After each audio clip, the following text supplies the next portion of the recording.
মার্কিন প্রেসিডেন্ট নির্বাচনে দলীয় প্রার্থিতার মহারণে ৩৬ ঘণ্টাতেই পাশ কমলা হ্যারিস। তুলে নিয়েছেন প্রয়োজনীয় সংখ্যক ভোট। এখন শুধু আনুষ্ঠানিক প্রার্থিতা ঘোষণার অপেক্ষা। আনুষ্ঠানিকভাবে কমলা প্রেসিডেন্ট প্রার্থী হলে গড়বেন এক অনন্য ইতিহাস। তিনি হবেন প্রথম কোনো কৃষ্ণাঙ্গ ও এশিয়ান আমেরিকান নারী।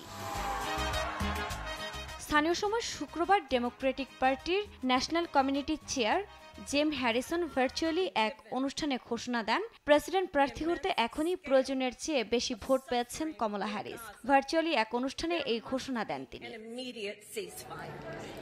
ব্রিটিশ সংবাদ মাধ্যম বিবিসির প্রতিবেদন থেকে জানা যায়, মনোনয়নের জন্য প্রয়োজনীয় ২,৩৫০ প্রতিনিধির সমর্থন পেয়েছেন কমলা হ্যারিস। ভার্চুয়ালি অনুষ্ঠানে যুক্ত হয়ে তার উপর আস্থা রাখায় সবাইকে ধন্যবাদ জানান তিনি।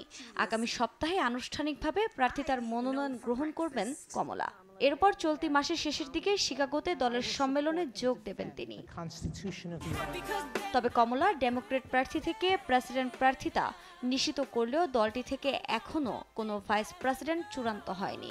এছাড়া কবে নাগাদ চূড়ান্ত হবে তাও জানানো হয়নি।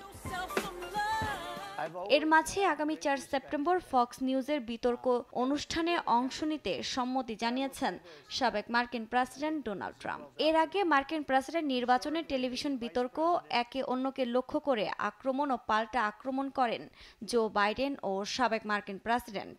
যদিও ওই বিতর্ক প্রতিযোগিতায় ট্রাম্পের কাছে পরাস্ত হন বাইডেন।